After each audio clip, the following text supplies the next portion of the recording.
Good evening, everybody. This is the February 25th, 2026 meeting of the Newcastle Planning Commission. I'm Charlie Katzig, the chair. Would you all join me as we salute the flag? I pledge allegiance to the flag of the United States of America and to the republic for which it stands, one nation, under God, indivisible, with liberty and justice for all. We'll begin with the roll call. Director, Senior Planner or Planner? Yes, that person. Tyler, excuse me. Tyler. Would you call the roll, please? Commissioner Cack, Present. Commissioner Blow, Commissioner Beeson, Present. Commissioner Banetta, Here. Commissioner Blocker, Here. Vice Chair Troutman, Here. Chair Gatzek. Here. First item is the approval of the agenda. Does anyone have any modifications they'd like to make? Okay, and we'll consider that approved. We will now open our public comment period. We have some folks in the audience who, if you'd like to speak, please come to the podium, state your name and your neighborhood, and you have 3 minutes. Don't you dare go over. Okay, thank you. My name is Ariana Sherlock, and I live in the Hazelwood Donegal neighborhood of Newcastle. I'm here tonight to just say thank you and show my appreciation to Commissioner Van Atta for all your service to the city. Just wanted to show up and say that. I really appreciate your what you've brought, your intelligence and your passion and your caring for the city. And I always enjoy hearing your perspective, and I hope that you will continue to share your perspective with all of us. And we know where you live, so we're going to make sure that we still see you. But thank you so much, and I really thank all of you. I know this is a volunteer position, and we appreciate all the time that you all give to our city. So thank you so much. And thank you, Mayor Sherlock. Would anyone else like to comment from the audience? Okay, we will close the public comment period and go to commissioner comments, and let's kick off with Commissioner Van Atta. Thank you. I wasn't expecting an audience. It's very nice of all of you to show up. Thank you. Thank you. Yeah, if you haven't figured it out, this is my last meeting. It's been 6.5 years. It's been wonderful. You don't have to run for city council to have a say and, help the city out. There's the 2 commissions that we have are super ways to get involved. So if anybody's watching this, maybe when they post my position, you'll think about applying. But no, it's been great. It's all the, projects we've worked on, the updates to the code we worked on. A lot of it's really long term. I think the sign code actually was just finalized right before I joined. Now it's coming back again to be updated, so that's kind of funny. Yeah, and it's I love it. I can walk through Lake Bourne Park on Newcastle days and say hi to 50 different people. So it's been wonderful. Thank you all. Sorry to be going, but just felt like the time was right. We had just finished the critical areas ordinance, jumping into some new stuff. My mom's been taking more and more of my time as she ages. So with that, I'll bid you adieu. So thank you, though. Why don't we go from left to right there with Commissioner Blocker and then move down the line. Welcome to HAFSA Council tonight. Glad to see you're here. Also not paid tonight. And Paul, it's been nice knowing you for a short period of time. Hope it goes well with your mother. Thank you.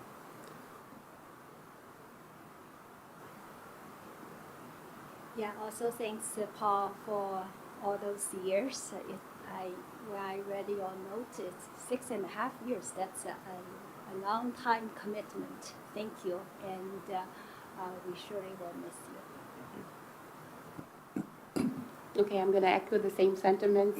It was lovely working with you. We'll really, really miss you. The new person will have some big shoes to fill, so thank you for your time. It's been great knowing you the last 2 months. No, really, you were a very friendly face, and we will miss you and all of that history that you have and your participation over the years. So thank you very much. As always, it's good to be with all of you here.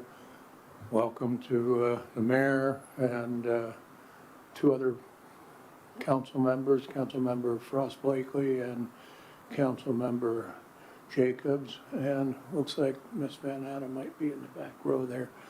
I'm always glad when we have people in the audience. Now, this is a slightly special occasion, but I appreciate you showing up.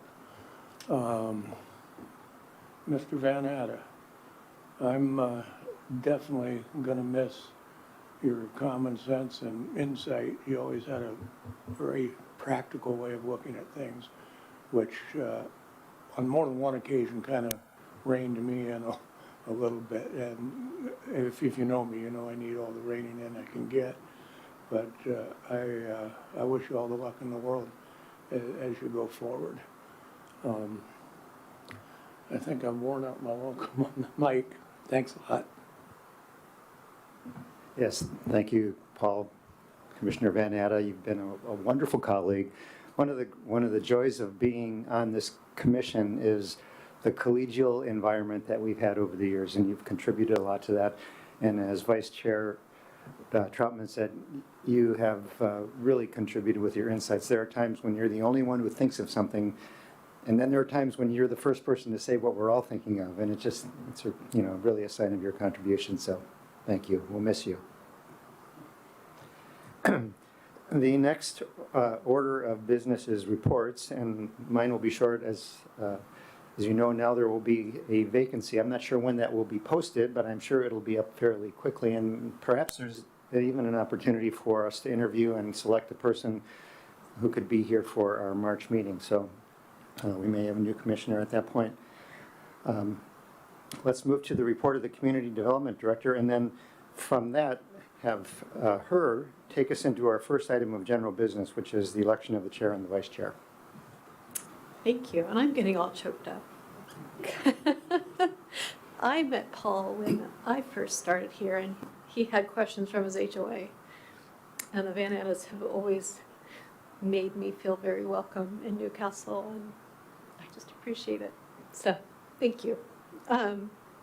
Anyway, that's not my normal report, but not a normal day. As for my report, on March 11th, Ash Singh, who is our development coordinator, and myself will be at the Newcastle Commons Starbucks from 4 to 5 p.m. Answering questions from the public. So we're taking counter hours out to a coffee shop, basically, is what we're doing at the end of the day. Our critical areas code, all your hard work, it is now effective. I've given it to the state. Mayor Sherlock, this is news to you, but we're going to we need to do one more resolution to say we're done with our comp plan, and we'll do that mid-March. And yeah, so that's really exciting. So, and now we need to elect a chair and a vice chair. That's item 7.1. So everybody has a ballot. Does everybody have a pen? If not, I can grab some. Everybody good? Okay, sweet. First thing we need to do is, would anybody like not to, and I'm not doing this the official way because I've only seen this done once, and that was this year with the mayor and the deputy mayor. But we'll do our best. Does anybody not want to be chair? And if not, you just raise your hand and I'll strike you off the ballot here. Okay, so Commissioner Blocker, Commissioner Lowe.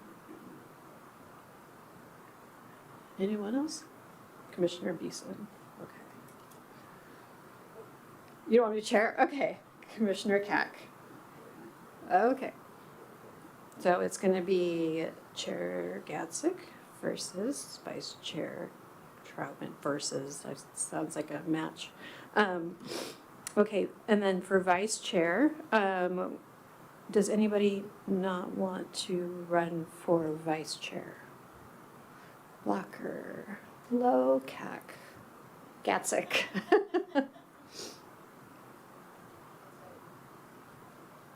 Okay, so,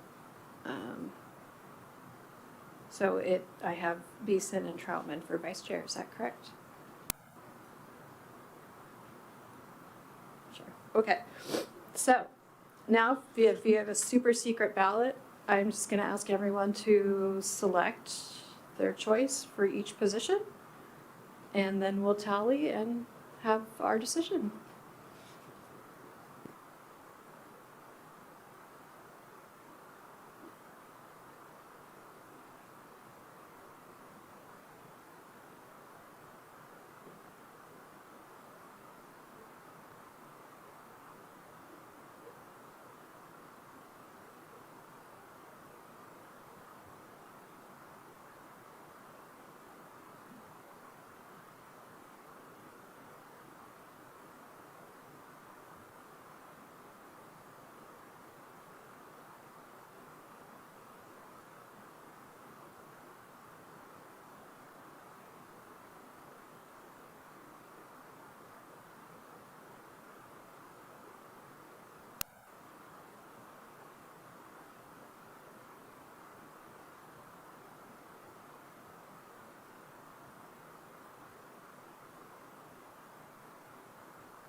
All right, official results are in. We have Chair Gadzik and Vice Chair Troutman. So, there we go. Everybody else got back this time. And thank you. All right, we'll now go to Associate Planner Coyle with our next item of general business, which is a discussion of the sign code changes.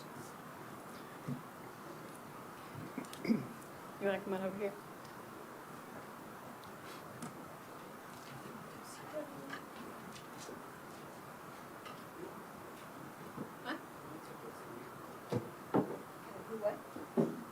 Oh, it's not on.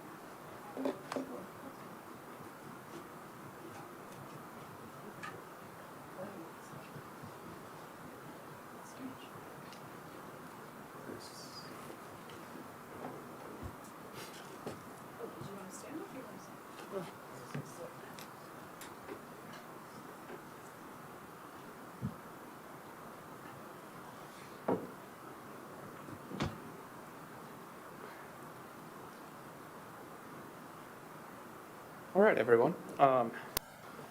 So I'm about to subject you all to a lot of words on these slides, so apologies in advance. But we are looking at a sign code update that would be mostly about leveraging some opportunities from legal changes over the last couple of years and then rolling in some incremental improvements while we have the code open. So the point here would be to have an introduction to the code we have now very briefly, and then to discuss some of the potential changes.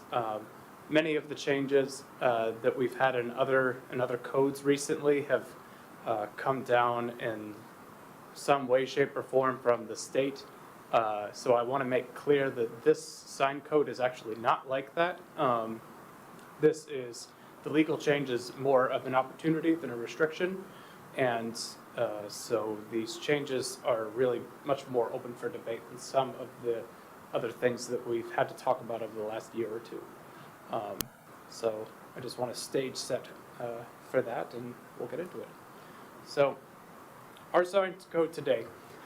In 2015, we had Reed v. Town of Gilbert, which was a Supreme Court decision that holds that a sign code that treats signs differently based on the information they convey violates the First Amendment. The city of Newcastle rewrote its sign code in large part to comply with that the fairly sweeping requirements from that court case, and then leveraged the need to update, and then I believe they leveraged the need to update that code to do a full rewrite of our sign code. And so the current code regulates signs by the type of sign, freestanding, building mounts, etc. And it's quite strict on the size of signs, whether or not a sign is animated, for example, but it's fundamentally sound. And so we'll be looking for some opportunities to improve the sign code, but they're more incremental improvements. We're not looking at a wholesale rewrite, so fresh after that last one. The biggest change in sort of the impetus for this is that in the last several years, there have been a few I guess a bit of a softening on the original interpretation from Reed, which was that if you have to, and that interpretation was if you have to read the sign to enforce the rule, then that rule is not okay. You could only judge a sign by, its size, its materials, that sort of thing. Since then, there's been some fresh legal precedent that qualifies that just a little bit, so now commercial speech can be subject to intermediate scrutiny even after Reed v. Town of Gilbert, which is to say we have some ability to regulate commercial speech on temporary signs, as opposed to non-commercial speech, which is still very much hands-off, don't touch it. Before we had thought that all of it needed to be regulated the exact same way. And so this is a little bit of extra leeway that we can take advantage of. Our lawyer now believes we could regulate placing of temporary off-premise signs in the right-of-way or anywhere else in the city. And the main benefit to us is that would allow us to collect commercial signs in our regular sign sweeps through the election season. Right now, we generally stop enforcing our sign code within a couple months of election season just for legal safety reasons, and nothing is pulled in that time, which leads, I think everyone is aware, leads to a pretty significant buildup over that period. And so while all of the political and other non-commercial signs will continue to do that because that's an important role they have, we have the ability to pull back with the commercial signs at least.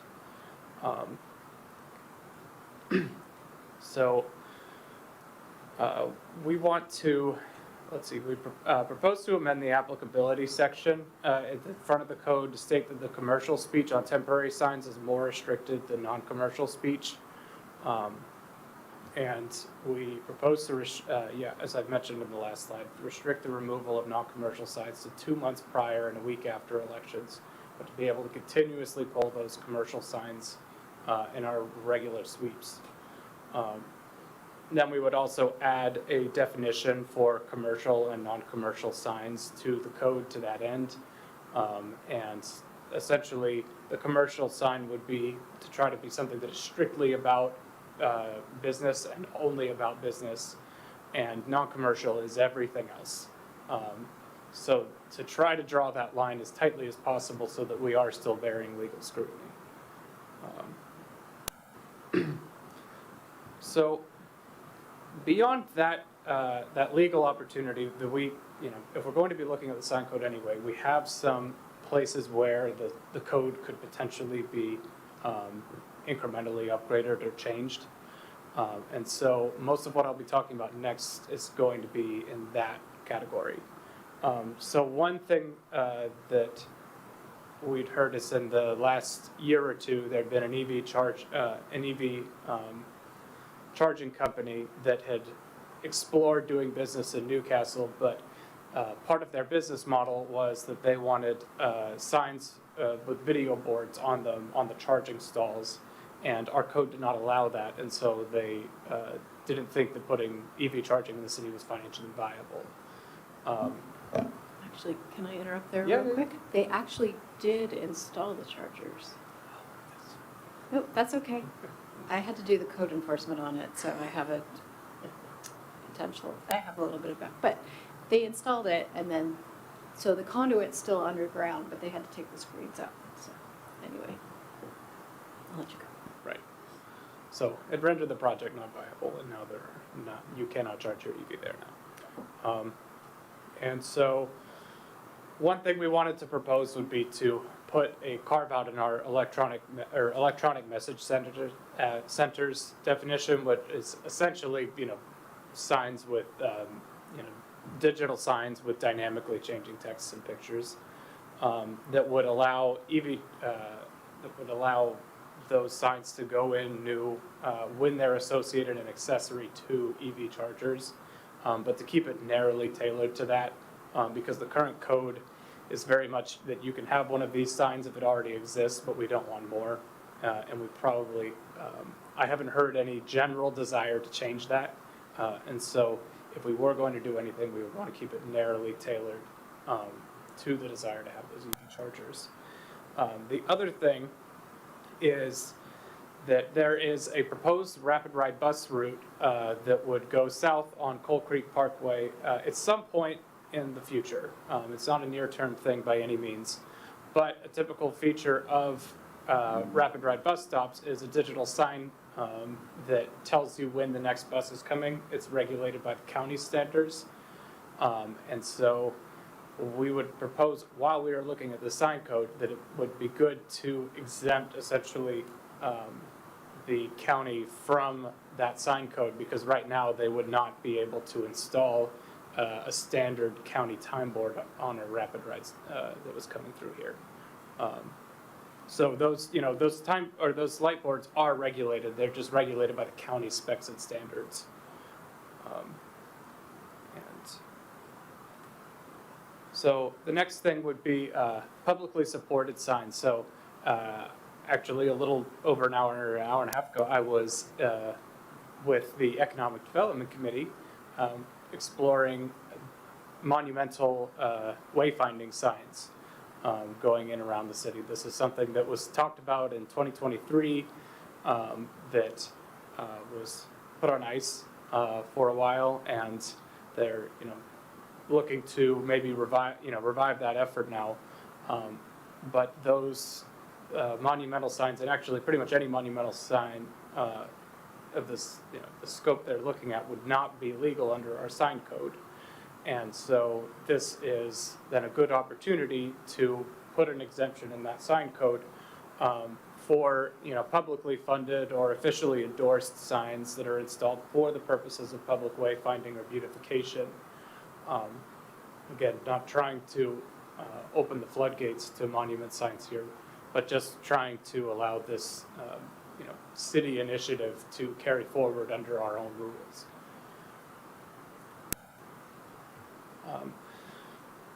So another thing I've noticed over the last couple of years of doing these sign permits when they come through is that our sign code, what is initially submitted is almost always a little bit too big for our sign code, and what eventually gets installed is always a little bit smaller than what is next to it. That's not inherently a problem. You look at our new signs and you probably would have a hard time telling the difference. But if we were to slightly enlarge in our maximum size allowances by a few percent, it would probably speed up the approval time for side permits while still being the same size as what exists in our commercial areas today.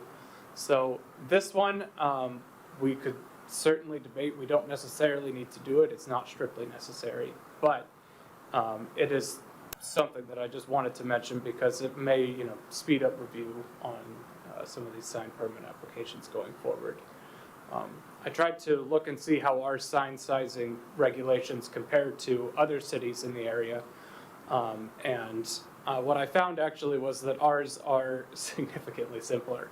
And at this point, I can't really recommend doing what our neighbors are doing. And I will leave it there. So another subject would be master sign plans. So master sign plans are aesthetic regulations that are adopted at the development level,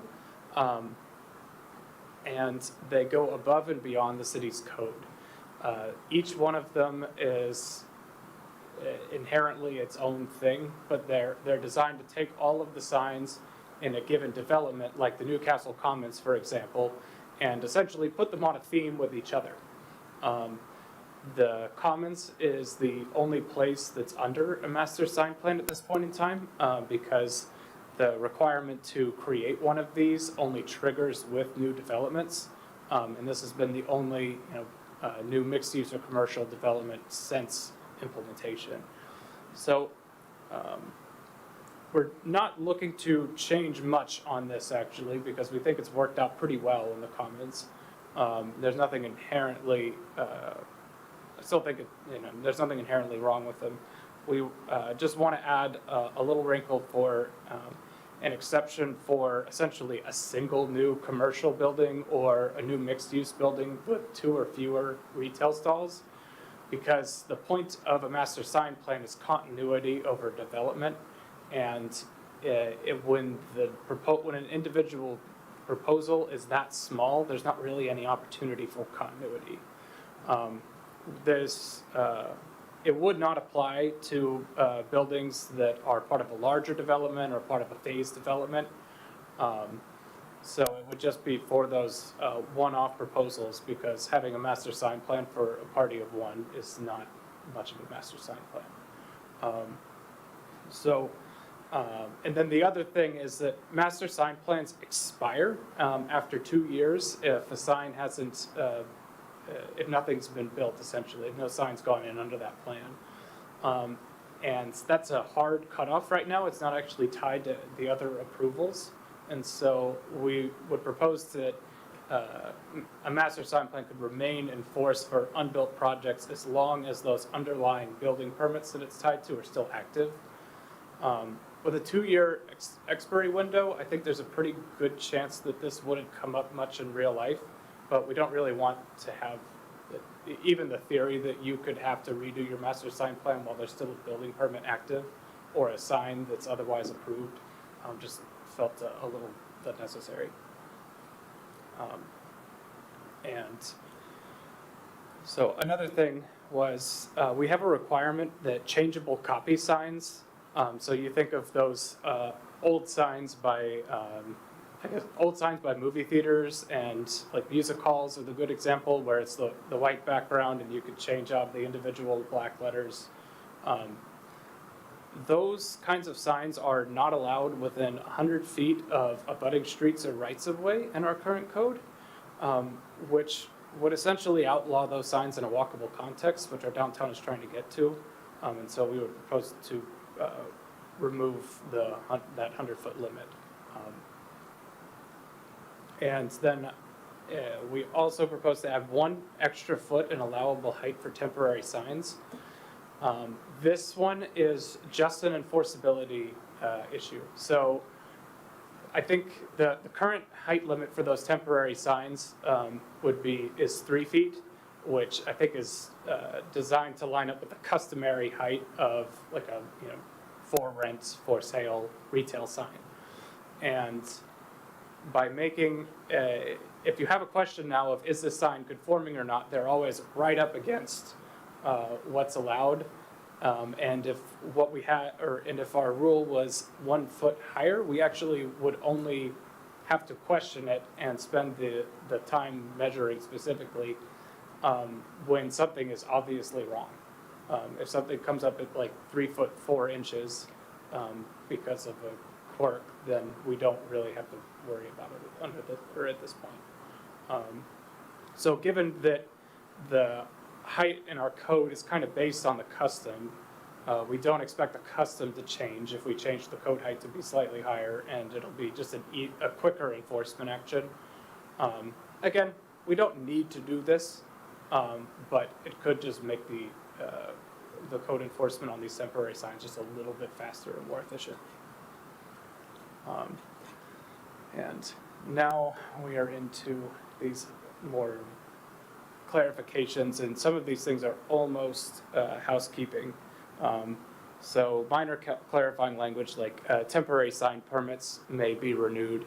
So if somebody's bringing a sandwich board out in front of their shop every day, they have to get a right-of-way permit for that that's good for 1 year. It's actually not clear in our code or it's not explicit in our code right now that that's renewable when it should be. Another one would be add an example, city right-of-way permit that is inappropriate for temporary signs. So this one is actually a little hard to write, to explain just with the text of it. But there's, in our code where you're looking at temporary signs and it says what is okay, or what's okay and what's not. It says, it lists all of these places that are improved planting areas, but they're not, they're improved planting areas, but they're not places where people walk, and you cannot put temporary signs in those areas. And it's actually a bit confusing for someone to read through. So we think that, so the only change here would be to include, like in parentheses, like such as these landscape or improved landscape areas that don't have abutting sidewalks and are also not just like fresh lawn. And all that does is it makes the interpretability a little bit easier. It should be easier if somebody is reading our code wondering what is and isn't allowed. And it should be easier if you have like a planner who hasn't done that before. They're going to be able to see what they're talking about just a little bit faster. We had the extra temporary signs. Add a definition of permanent portable sign. This is really just that in our code right now, there are references to permanent portable signs. There's a definition for permanent and portable, but not permanent portable. And this would just remove the interpretation from combining those. It's pretty straightforward. So, and then the last thing would be to move the definitions to near the top of the code to align with the way that other NMC chapters are written. Wouldn't actually be changing anything, just reordering them. So, yeah, that is the long and the short of it. So I just said a lot of things. Commissioners, do you have questions? Vice Chair Troutman. Thanks for going through that, Planner Coyle. I've got a question. When I was reading through these, there was a reference to the amount of illumination that could be used for a particular type of sign. And in one case, it said 25 watts.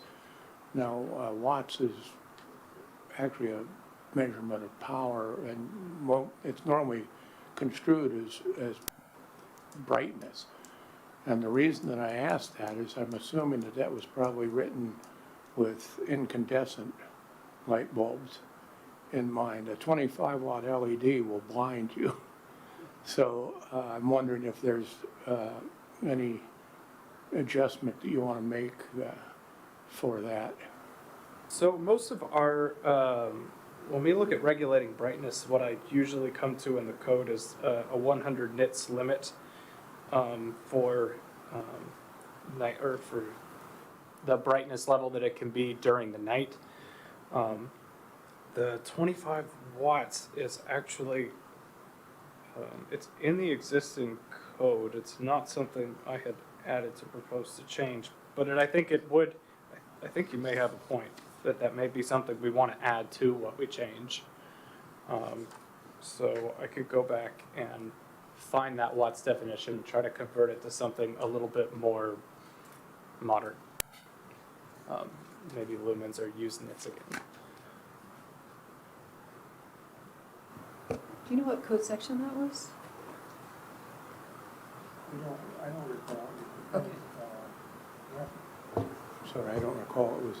in reference to a particular type of sign, and I don't know whether it was it might have been an animated sign, I don't recall. It was last week that I read it, and I didn't note it, but it came to mind again. Okay, we should look for that and Yeah, we'll find that. And, double check it. yeah. Commissioner Blocker? I had a question about the rapid ride bus route that you were describing, potential rapid ride. You said southbound. Does that mean that there would not be a counterpart, a northbound? Oh, well, it would be bi-directional. It's pretty far out on the county's planning right now. Like if you looked up a list of planned routes or a map of them, it would be there, but you know, the end date's like 2050. So you don't have specifics on where the stations would be and where the design of that would be yet. It's premature, but you can assume that it will be going both north and southbound because all of the rapid rides have up until this point. And then I had one additional question, but I can't remember what it was. It was the page after the rapid ride comment.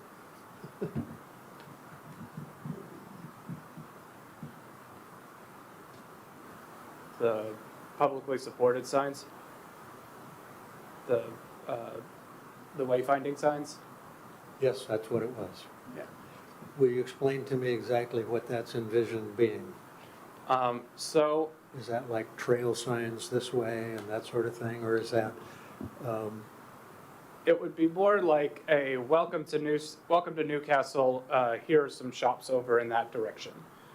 So the locations of these are not finalized, but you can imagine them being like going into another city where you are driving down the road and then you enter that city's limits and there's a welcome to so-and-so, like here's our things to do.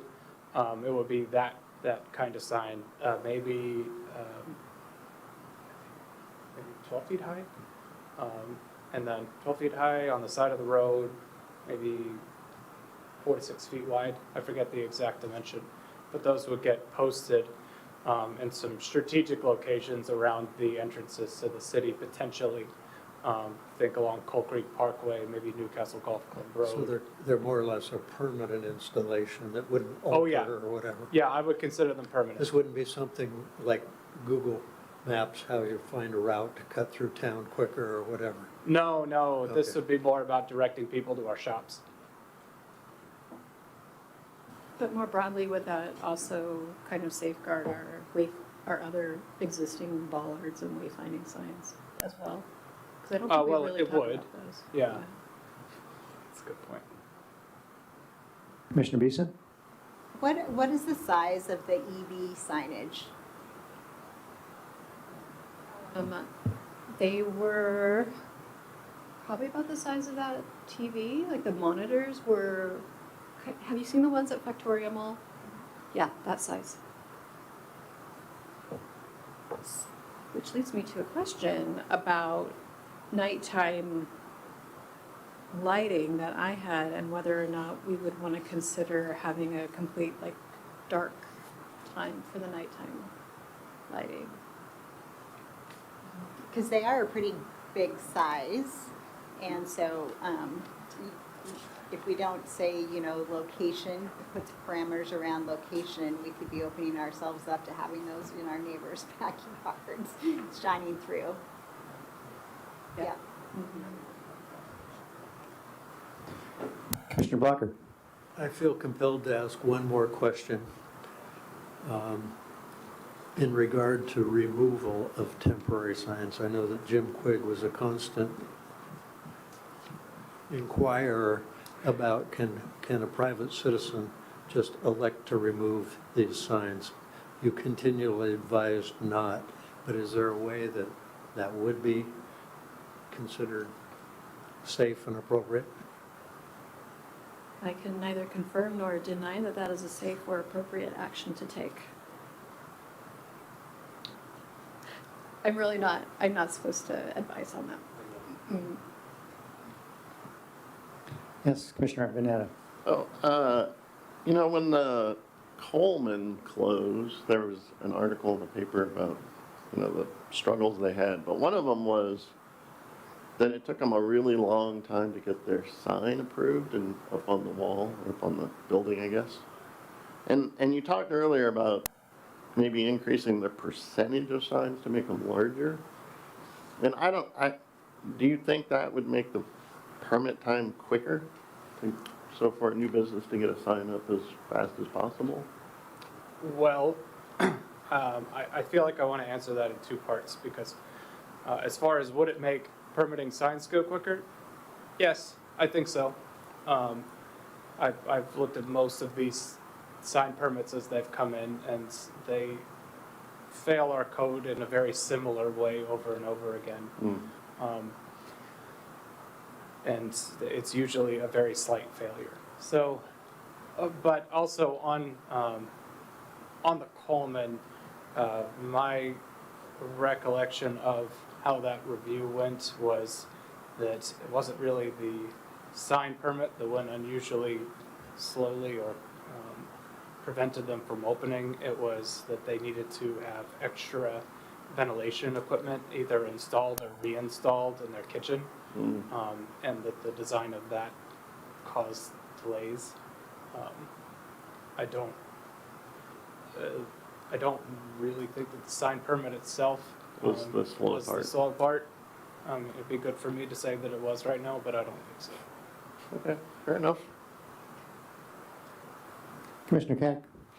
I don't know if you can answer this for me, but I'm just curious, how long does it take to get an approval for a commercial sign? What's the turnaround time?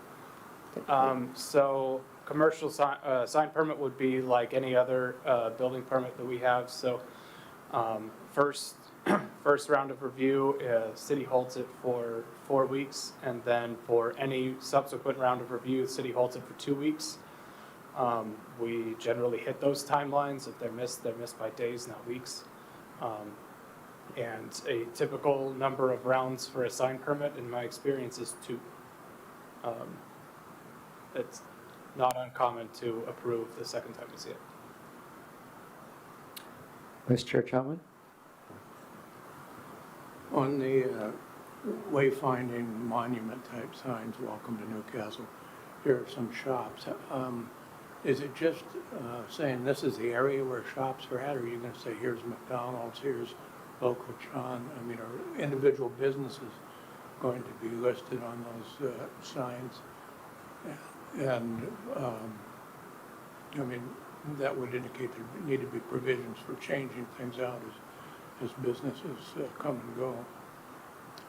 Yeah, that's a good question. So in the signs that I saw from their 2023 effort on this, which I should say I was not a part of, I was coming to it after the fact, but the signs would essentially be 2 posts going down into the ground, and then in between those 2 posts horizontally would be 6 kind of strip signs. So the top strip would have the city's logo on it. Bottom strip might just have some welcome to Newcastle kind of message on it. And then those middle 4 signs would be for general areas that you could get to. So like golf course this way, commons this way, that kind of situation. The specific words the specific words had not been decided because the specific locations had not been decided. I noticed that Newport Woods has a new sign that points, and it says, like Newport Hills, or not Newport Woods, but Newport Hills has a sign, and it just went up recently, and it just, it says Newport Hills shopping area up 60th. Basically very general, but I mean, that's just one sign, almost like a traffic sign. I haven't seen that one yet myself. I think the last time I went back to the renovations or the road work was still wrapping up. But it's in the gist of that. If it's just like a normal street sign, I think what they're looking at would be a little bit bigger, a little bit more eye-catching, but similar, like this is an area we're directing you to. Have you seen the signs in like downtown Snoqualmie or Woodinville? Kind of like those, yeah. Yeah. Commissioner Lowe? Yeah, I have a couple questions, more kind of a definition. What is public funded mean? So publicly funded, in this case, would just mean that it's, the goal here was to show that this is like a project at the city's initiative, that it is a public, or that the sign in question is, like, coming from the public, and as opposed to like any kind of private sign or nonprofit sign. So publicly funded, I think, would, mean the letter, or mean the letter of it, that there are public dollars going towards it. I think whether it was, coming directly from city taxes or a grant, for example, or, some state money or what have you, I don't think that that source would change how the sign code would apply, though. So if it's, say, some campaign committee that will not be considered as public funded?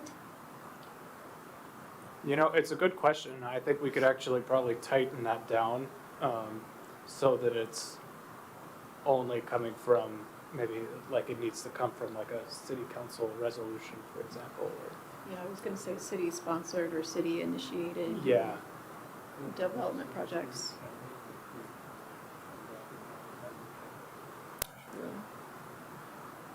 So that would be under a different exemption. So that would be an exemption for the county to put in, just that normal digital signboard that they have. It wouldn't be that exemption, or the exemption for monumental signs would not apply to the county unless the city were to like explicitly endorse it. So like if the city council were to put out a resolution saying like this, we're endorsing this sign that the county is paying for and doing, I think then in that case, it could apply. But I think we would want to write it so that it would take an official action.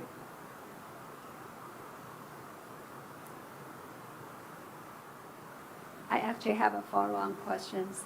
How do we actually enforce the sign? I think you mentioned the non-commercial sign should only be put there prior to election 2 months and be removed 1 week after the election. How are we, what's the plan actually if somebody put the sign before that or did not remove 2 weeks after, 10 days after? How are we going to enforce it? Are we just going to remove? Yeah. So, Do you want to talk about it? yeah. So, being a small city, we wear a lot of hats here, and one of the hats that the planners wear is that every now and then we hop in the truck and sweep signs. This has the benefit of making sure that our code gets followed very strictly when we go and do these sweeps. But the way that we start that moratorium is really just, we say like, okay, you've hit the 2-month period. To be conservative, anything that's here now is going to stay. So we won't go pull everything right at the 2-month period because that kind of risks that you pulled something after the buzzer. So it can lead to, if a sign happened to be there a little early, then it will stay a little bit longer. But it's probably worth it given our resources available to do it that way. And then we bring them back to City Hall, and we generally let them, is it a week that we keep them? Yeah. We put them in the parking lot for a week before we throw them out. Just to follow up, because I was in that situation. So you do notify the candidates though, right? Before they go and you pull it, just to let them know either they need to remove those signs or, I'm talking about election. We send a general email out and try to let people know, or even when we do, like if we haven't done a sign sweep for a while, we'll send one to like the Chamber of Commerce and different business and property owners, or we try to, just in case they put signs out. I'd like to ask commissioners what they think about that 2-month window and whether that's the right amount of time. Some of you have had experience running campaigns. it seems to me that signs often appear 3 months, maybe 4 months in advance. And so is that 2-month period seem to be right? Does?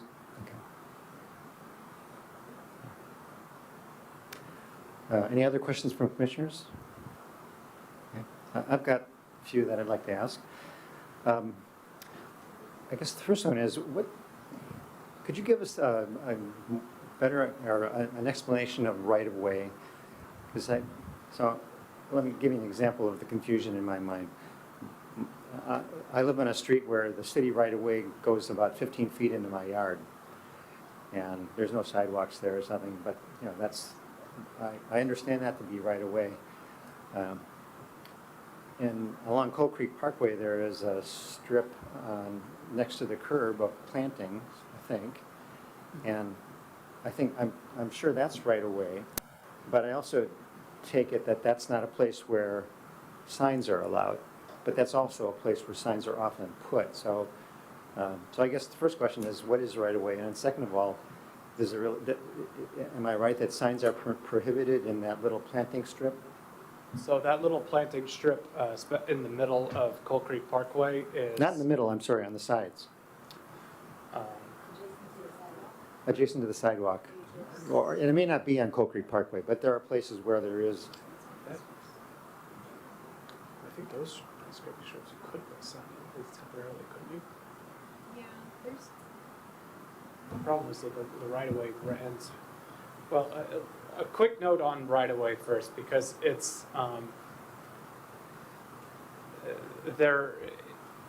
it's simple in concept, but it has a few quirks in practice. So essentially, it is that space left open for public use between the private properties on either side of a road or other, means of transportation. And they, within that, you're going to have the street, the sidewalk, and then we get to maybes, because you're in perfect conditions, you're going to also have a planting strip that is there within the right-of-way. But the space of the right-of-way available is not always uniform. It doesn't always, because of just like historical quirks and when things were built and what the standards were at different times. The right-of-way sometimes ends near the very edge of the street, like it does right by Aegis. That right-of-way stops almost at the sidewalk. And then there will be instances like your house where the right-of-way goes a surprising distance back into someone's yard. Most of the time, the right-of-way is going to be the street plus 10 feet on either side, more or less. But it's not uniform it's not uniform through the city. And right-of-way is typically, actually, it's a dedication to the city from the subdivision, and so it's actually an easement to the city for public access. And so something that we ran into an issue with this last year with the election, and one of the reasons none of the signs got pulled was that because of free speech, that if a sign is in certain areas like the median, we're allowed to remove them outright because of safety reasons. But if there's a sign in, say, a landscape strip, we can't pull them because that is technically the adjacent property owner's property. So if we had actually had a distinction in our previous code between political signs and anything, or signs that are for free speech and any other signs that are actually for profit gaining measures, we would have been able to pull the signs from the commercial signs from the landscaping strips without the permission of the property owner. But so we got to a point where it was really up to the adjacent property owner to pull them if they wanted to. So that tells you a little bit more about right-of-way that maybe you wanted to know. Oh, that helps. So under the ordinance, the proposed ordinance, are signs allowed in that planting strip between the sidewalk and the curb? if that planting strip is in the right of way, then temporarily, yeah. And the main reason we use right of way is just that the rights around what you can and can't do with signs change significantly when you're on private property. I found the language about where you can walk and where you can't, I just got lost in it. Yeah, so our current code, the way it's worded is that if it's a landscape vegetated strip not meant for foot traffic, you can't have a sign there. Which sounds like the space between the sidewalk and the curb. Right. Yeah. But if it's lawn there, if it's just mowed lawn I found it. or native vegetation, like not just like still in its natural state, which is kind of hard, you really have to have that at the back of the sidewalk, then we're allowed to pull them. Yeah, So there's that distinction. So the specific words there are temporary and permanent portable signs on city right-of-way must comply with the following requirements. Go down to section D. Out of planting beds, tree wells, and landscaped areas not intended for or customarily used for foot traffic. And then we would potentially include such as those with no abutting sidewalk to make that somewhat more legible. And then it says lawn areas are acceptable locations. And it talks about the mowing cycle. And you like that restriction, you like the signs to be prohibited from that space. I just want to, I think so. I think that when I read that, the main thing that comes into my head is those median strips, like within Cold Creek Parkway. Like we never want a sign going in there because it's just, you remove it because you have to, but it's not really a safe situation to take it out or to put it in for that matter. So they're just, if it's a planted area but nobody's meant to be walking there, it's specifically there to be seen but not touched.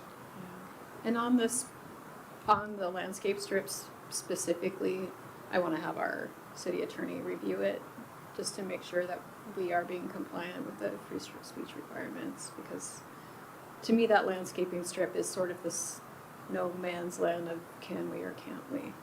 So I don't have strong feelings about it, but it just seems like it's one of those things where people are very tempted to put signs, and I was just curious why you wouldn't want them to put there, because it just seems like a natural place to put them, and I have more questions I'll give. Anybody else want to jump in before I go on? Okay. Just the digital signs like you find in front of the schools, are school districts considered a government agency? It's because the ordinance says county, city, state, but it doesn't say school district. So are those permitted because they're a government agency, or because are they grandfathered?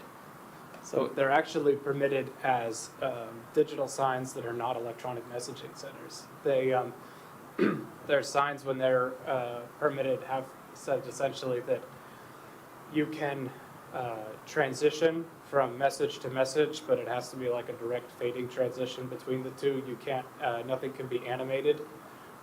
You can't have like the letters like streaming on and off, or have videos within the signs.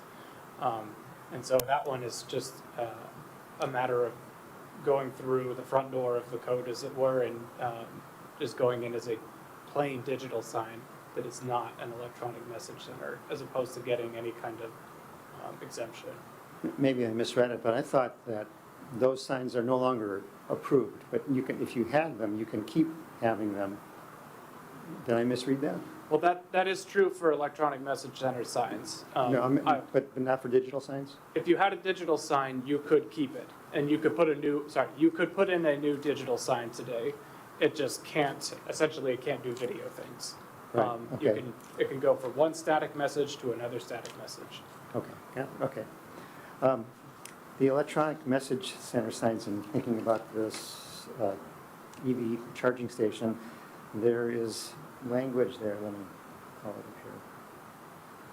It's in 18.200.20.200, and it lays out the exception for electric vehicle charging stations, but it says that the operating standards in sections A to C of this chapter shall apply. Well, A to C include no motion except for a fade. And so it seems to prohibit video.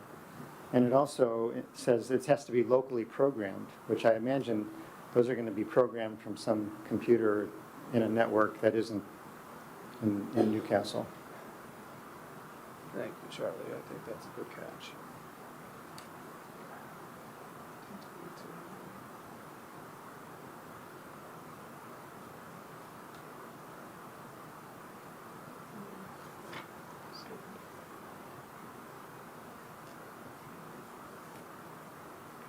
Yeah, thank you. I think that's a good catch.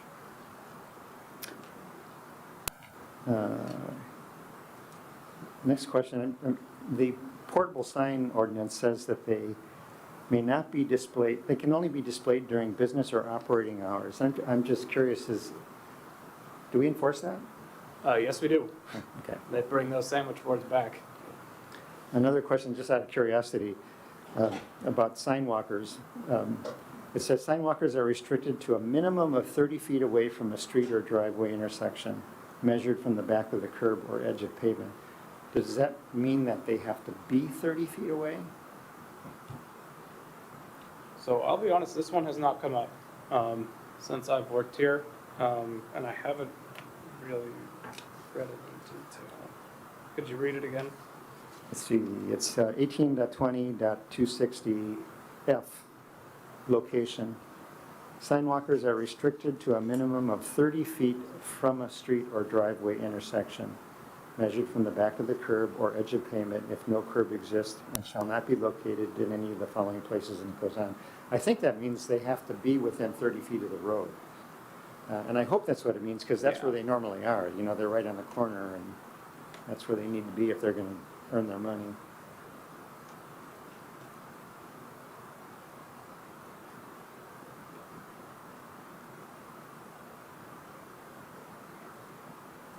You know, as I read it, it seems to say that they should be more than 30 feet away from the road. Restricted to a minimum of 30 feet from a From a street street or or driveway driveway intersection. intersection.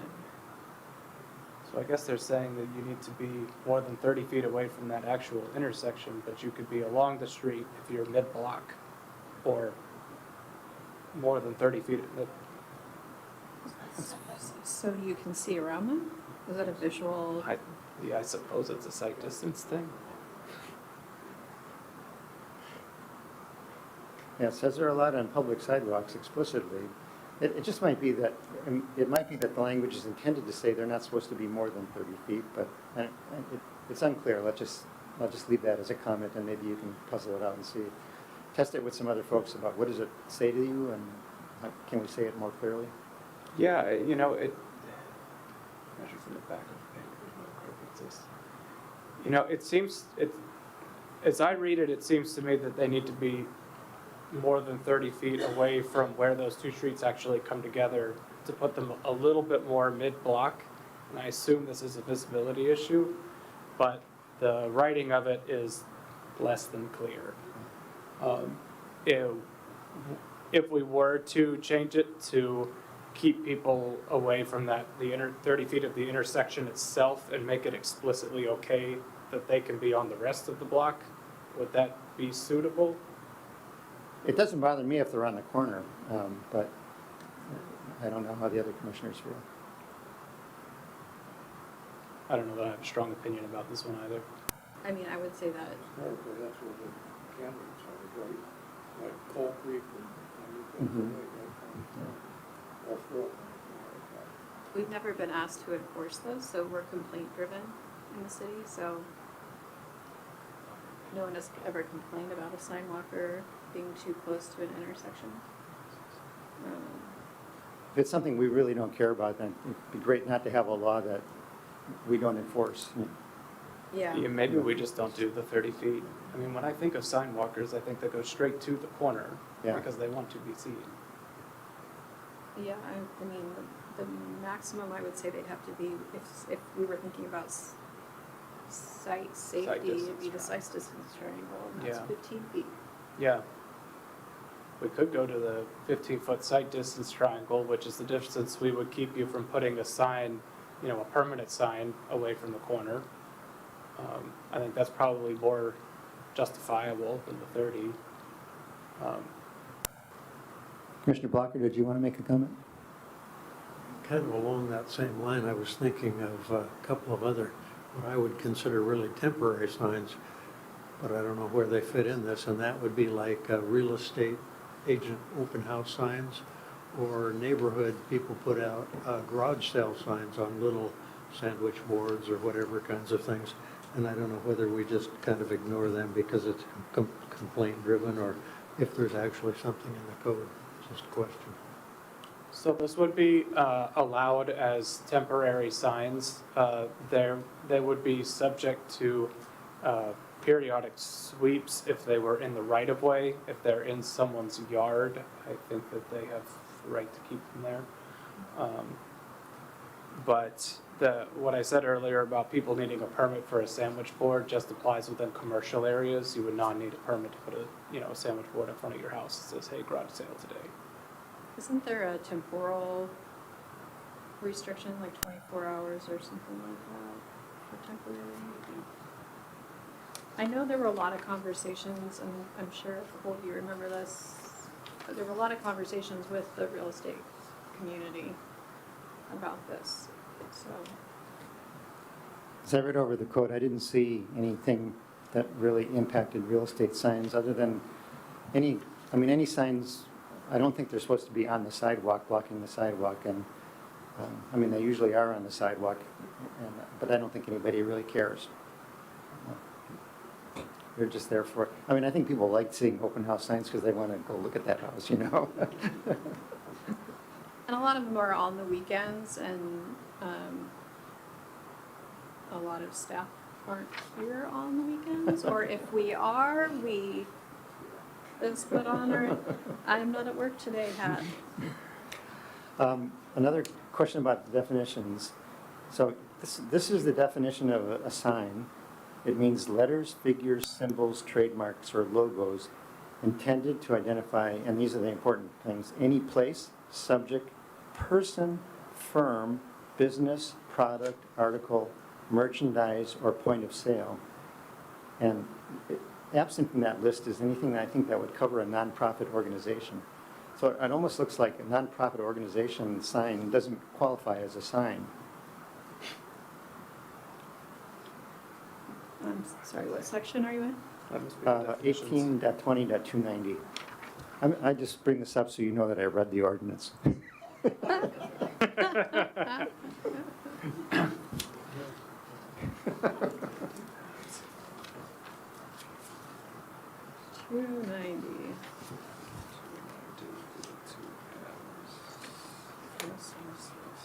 Oh, we're in definitions, I'm sorry. Yeah, we're in S.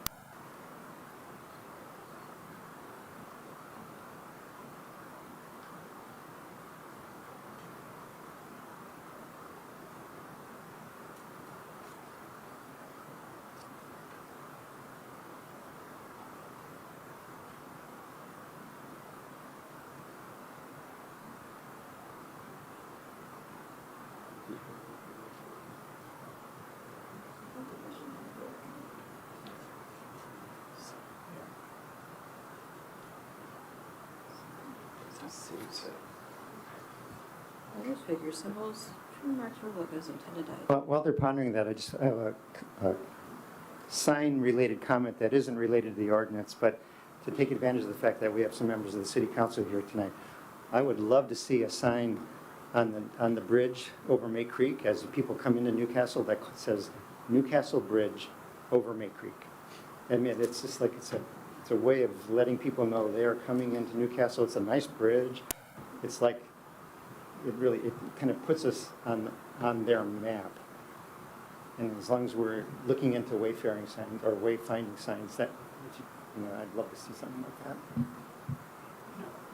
I don't know why you wouldn't add nonprofit to a list like this, because activities that nonprofits do get covered by this list, just not nonprofits themselves, explicitly. Uh, don't feel compelled to give an answer tonight. I just wanted to point it out to you so you could think about it and see if it, needs anything. Yeah, we'll see if there's a reason for that. And if there's not, then I think we can include them. I've got one other comment, but I want to just give the commissioners one last chance to ask a question. No? Okay, well then I just want to say, Tyler, I really appreciate the fact that you go through these ordinances and you find little things that make them work better and bring them up to date. It takes a careful look and it improves it, and I just want to say thanks. Happy to help. Okay, so I think that concludes the sign code introduction, brings us to the nonconformance code updates, and Director Fitzgibbons. Hello. Okay. Non-conformance code. So for this non-conformance code update, you might have noticed that there were only like 5 pages of code to read. So that was exciting. And, but minor changes can make a big difference. My review of the code included just a cleanup, some threshold changes for, as we discussed before, for what triggers complete compliance of a site, and then clarifying rebuilding after natural disasters or fire. What happened here? Oh, it animated. So something I wanted to point out, and you might have gotten this from the agenda memo, but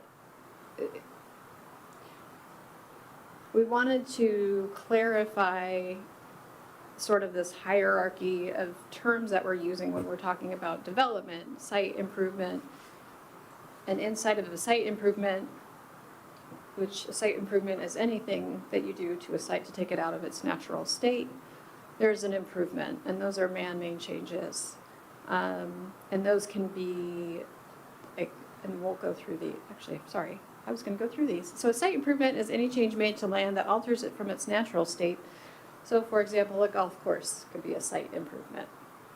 An improvement would be any man-made site improvement which is adhered to the ground by permanent, like a building foundation, or semi-permanent means. So we're actually talking about changing this definition or adding this definition because there isn't one in the code, but we use it a lot. So like a swing set could be an improvement. A structure is an improvement, so it's man-made, it's permanently built. So it's not something like a swing set which you could unbolt and have somebody take away. It would be like, for example, a dock. It excludes patios, paved areas, and similar minor improvements. Previously, this definition also had fences 6 feet in height or less, decks less than 30 inches above grade, retaining walls and rockeries. And in our code, we specifically talk about these. It's under another code section where we allow projections of structures into a setback. So the definition kind of inherently negated itself. And so what I really wanted to do instead was say, okay, so you have a structure, it's an improvement, it's permanent in the ground, and then, but we're not going to include patios, paved areas, and other things that are typically allowed in setbacks.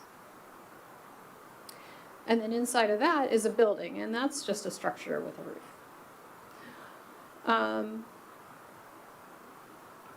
So after going there, then I tried to use consistent, clear terms throughout the code, removing references to 1822, which was repealed in 2005, and then removing references to old types of code, including the Uniform Building Code. Fun fact, due to the region's coal mining history, until 2005, Newcastle had development standards for mineral extraction. And I did not know this until a couple weeks ago when I was like, what is this 1822? Because it's not the downtown standards that it is now. So anyway, that's kind of fun. And if anybody wants a little extra credit reading, I'm happy to send you an old version of the code. As for the threshold change, here's what I was thinking. This is a little, maybe more restrictive than the commission would like, and I'd love your thoughts on this. If the structure, so again, we're going back to those things that are permanently in the ground, might or might not have a roof, has not been damaged, destroyed, or demolished beyond 50% of the subject property's assessed or appraised value, whichever is higher. So we're talking about structures here. And then with rebuilding after a natural disaster or fire, again, we all talked about just having it be residential structures for now, that are destroyed by a fire or natural disaster may be rebuilt. Again, this is structures to their pre-fire disaster condition. All other non-conforming site improvements, so we're going way back to the golf course or those swing sets, must be brought into compliance with current code requirements when they've been damaged, destroyed, or demolished beyond 50% of their individual replacement value. So that means if you have a shed in a setback, well, that's a structure. We should talk about that.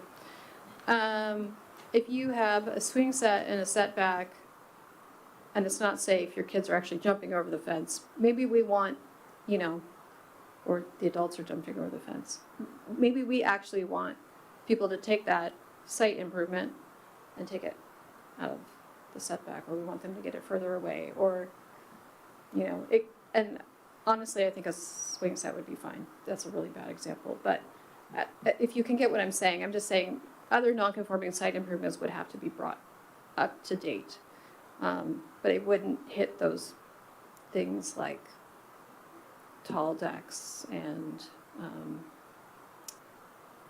let's see, what else are we talking about for structures? We're talking about tall decks and sheds and buildings in general. So I'm really curious what the commission thinks about this distinction, and whether, if you think about a site, let's just say that somebody just wants to bring their property or their house up into compliance, and we say, okay, and let's say they're completely demolishing the house and they have to bring the whole, they have to bring all the structures into compliance, but the site improvements, would we want that? I guess I'm curious, like, what is your thought? Does the whole site get to be brought in? If there's a natural disaster, do they get to bring the whole site just to the way it was? Or do they get to bring the buildings and the structures into compliance, but everything else needs to be built? I'm sorry, everything is to be built the way it was, if it's a structure or building, or is it just a building? And then everything else has to be brought into compliance? Like, where's the threshold, do we think? And I know that's really confusing. It's been really confusing for me to think about. But I'm going to be quiet and let you all talk. Commissioner Blocker. I'm a little confused about, because you dropped in the term setback. And I'm thinking back just not so long ago about our critical areas, which have setbacks. Mm-hmm. And then I've thought about our zoning code and the ordinances we did in terms of setbacks for additions and things in the housing element. So I'm not exactly, when you use the term setback now, I'm not sure where you are. Right. That's a good point. So my thought was that a setback would just be for structures. So for decks and buildings would be probably the two most common things that we would see. Decks, gazebos. Yeah, and they would generally just be like the setback from your property line, 5 feet from the side, 20 feet from the rear, that sort of thing. We're trying to sort out,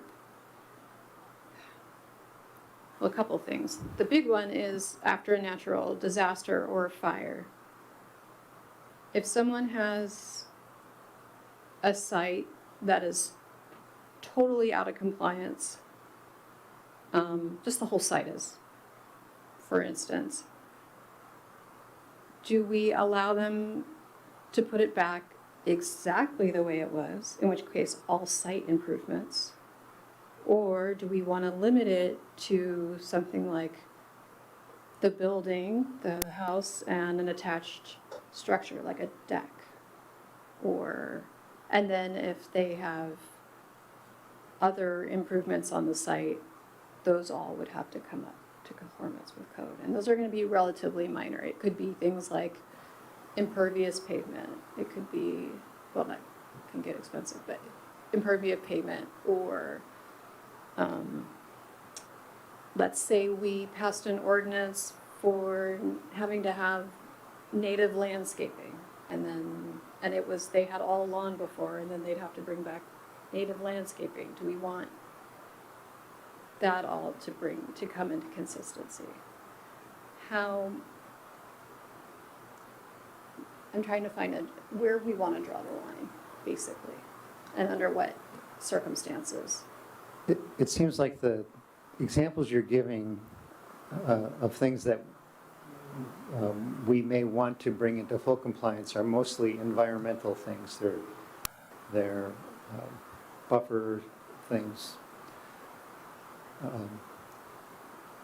And it seems like assumed is that all of the internal things like the electrical code and the plumbing code, those would have to be brought up to current standards. Is that right? Absolutely. Yeah, yeah. If you rebuilt, it'd have to be to the current building code. So what would be an example of a structural thing that is not a building code that wouldn't have to be met if? A shed, something 200 Well, let's square just feet think or of a house. smaller. Let's say it's my house and I want to rebuild it. If I'm getting this exemption, what am I going to be excused from doing if I don't have to bring it up to, if I don't have to make it compliant? I have to bring it up to the building codes, but building. what is something that I might be non-compliant and I could continue that non-compliance in the structure, Right. in my house? In your house?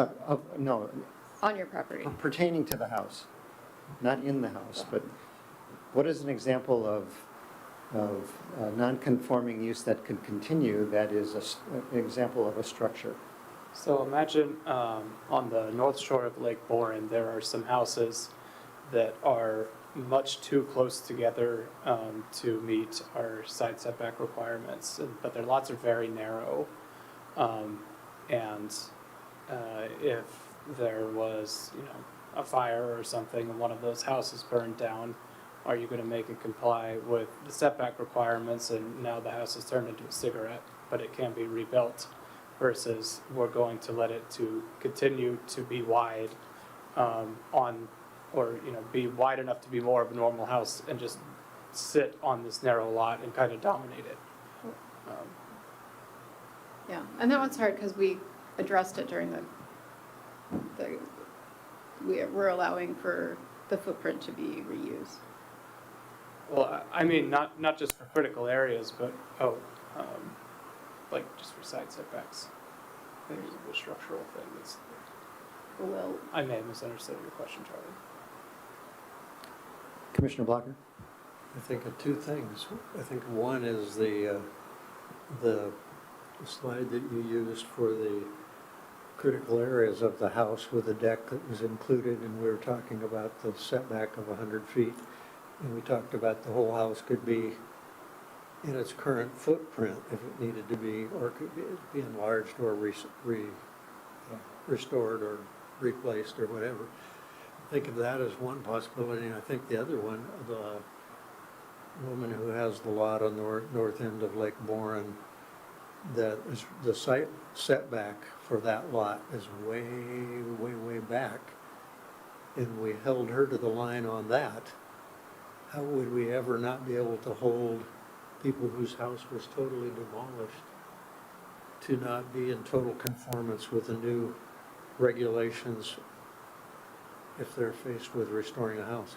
It Right. would be totally inconsistent with what we did, not we, but the state regulations did in terms of her setback from the wetland, because it's not a lake. Right, and on that one, we basically built in an exemption for properties that are completely, where you can't meet code and build outside of the critical area or its buffer. So it was kind of like an exemption before you had to go through a reasonable use exception process. Which was how we made it so that other people would have to come into compliance if they voluntarily demolished their homes. But if they had, let's say they had a flood on Lake Warren and their house is demolished. Yeah, well, we did have, like, we had beavers, oh, gosh, 7 years ago or so. We had beavers and the water levels were coming up above people's, up into their lawns and whatnot, especially with like the rains and the snow that we've had in the last several years. So if you imagine let's say their house got flooded, and then, so we're calling that a natural disaster. And next to their house was again, let's say that we passed an ordinance and let's say they had too much impervious surface on their site. Let's say they had a bunch of concrete on the site. Now they're having to rebuild the house, and in our current code, they would have to bring that impervious concrete surface up to code so that it worked better for surface water management and probably flooding, honestly. Would we want them just to be able to rebuild the house where it was, but have to bring the impervious surface of the site up to compliance? Or would we allow them to retain that impervious surface because it wasn't their fault that the house had to be rebuilt? It wasn't their decision. Yeah, I actually think of the Southern California fire last February, right? A lot of homeowners are kind of dealing with those, and there's also another aspect that really is about the insurance, right? It's they basically, yes, people want to things go back to normal, but they're just not enough money to do it. The insurance company is not paying all that.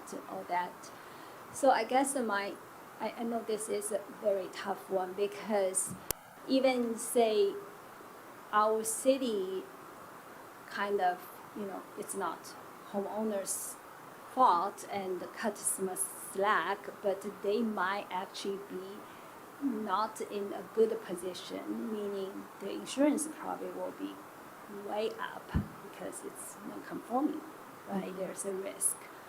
And so I guess my thought is really it's kind of, I would us kind of think through, like, you are, thinking of some scenario, like some of the things I never thought about it, when the fire came up, and it's just, a lot of the fire or the flood, they probably need to do a lot of work just to make it, for the site improvement, to make it, can build a house or that. Those kind of thing probably is necessary, even though,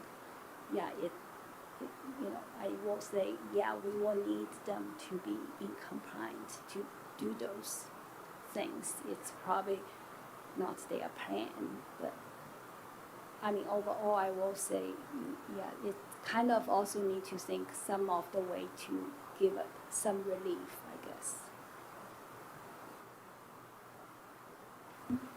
For me, it's the distinction of whether they choose to do it or if it's being done to them. Meaning that if it's a fire or a natural disaster, it's no fault of the homeowner. It feels like we should allow them to put back exactly what they had before. If it is, I'm choosing to demolish part of my, 75% of my house, then that's a different, then I think they need to be in conformance. That brings me up to a kind of a question, both what Commissioner Lowe and Commissioner Beeson said. What's the threshold between a remodel and a rebuild? And the reason I ask that is I've had a little bit of personal experience with the house burning down. And I never understood, I was issued a remodel permit. The whole place was shot. They left one wall standing, one little corner wall in the very back of the house. They left that standing so that technically they weren't rebuilding the house. They were remodeling it, even though from the floorboards up it was totally replaced. So,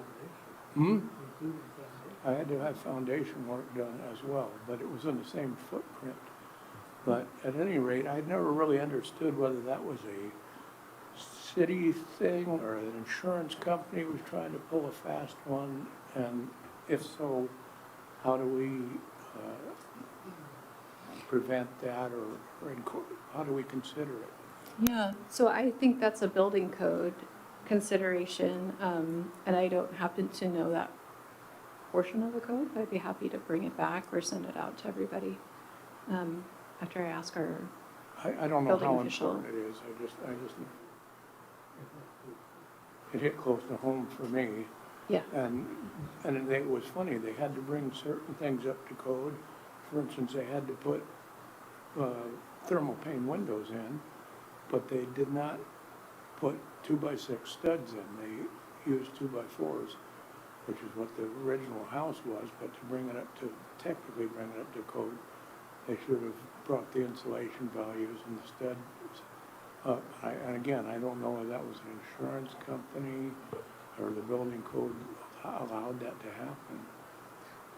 Well, yeah, and I know now on a remodel or renovation project, you would still have, for the energy code, you still have to hit the energy codes when you hit certain thresholds. So if you're getting down to the insulation, then you have to replace to meet energy code now, for example.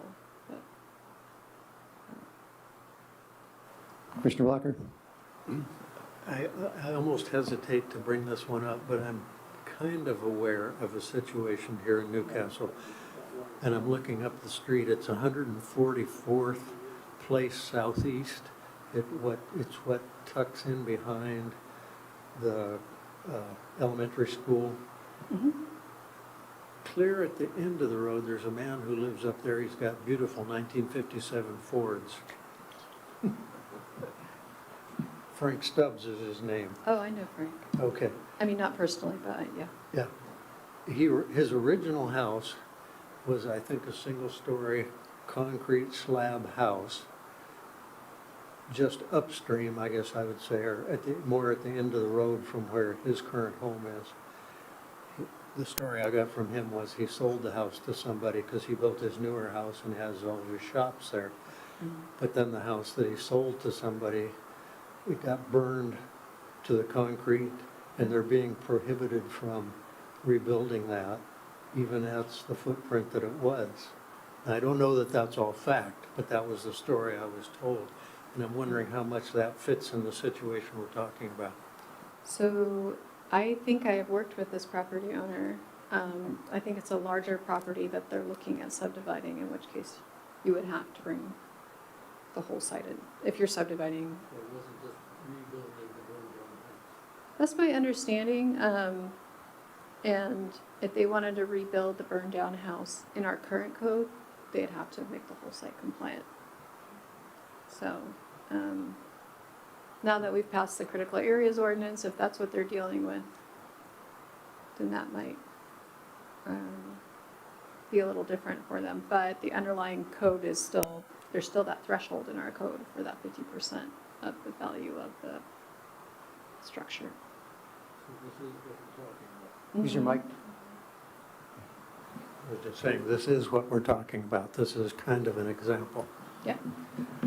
Go back to Commissioner Blocker's earlier example of a house on Lake Boren, you said if it was destroyed, how would it be treated relative to the other property that had the big setback? And I think, I just want to, I guess I want to pursue that a little bit to make sure I understand it. If it were destroyed, that means more than 50% of it was destroyed. And as I understand it, they can't take advantage of the non-conforming code in that instance. If it's more than 50%, they would have to move it back to as far back as the current code requires. If it's less than, if it's up to 50%, then they can keep it in the same place and they can rebuild. Is that proper interpretation? Well, we did just pass the critical areas ordinance, which allows, if the property is fully covered by the buffer, then they can use the But then, footprint. in this case, it's not fully covered. They could Yes. put the house at the far, just back from the lake, but it would ruin their view. But Right. they could, so it wouldn't fit under the critical areas exemption. Correct, then yes, that's the case now. Now, with this proposed code, what it would be is if it was 50% of the assessed value or the appraisal of the entire property is what we're proposing. But it would have to be under that 50% if they were going to be able to put it in the same place. Otherwise, they'd have to move it back away from the lake if there was room to build there.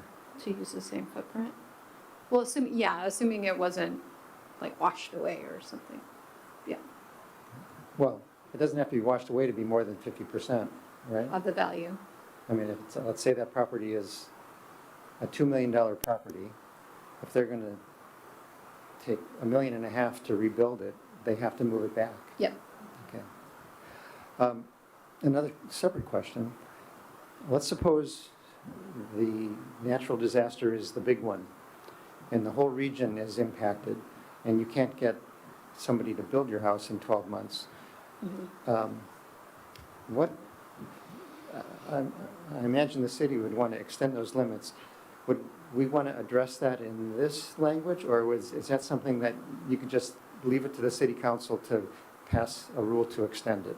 I think there would be emergency measures for that, Mhm. including moratoriums and emergency proclamations at the state level. Yeah.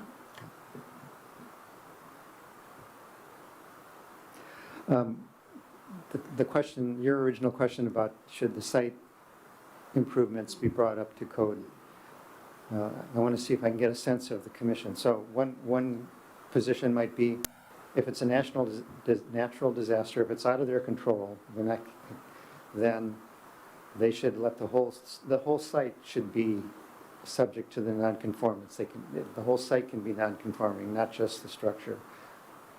And the other viewpoint would be only the structure could be nonconforming. So I think I saw more heads nod to the first option, that you agree that the whole site should be allowed to be nonconforming. Yeah, okay.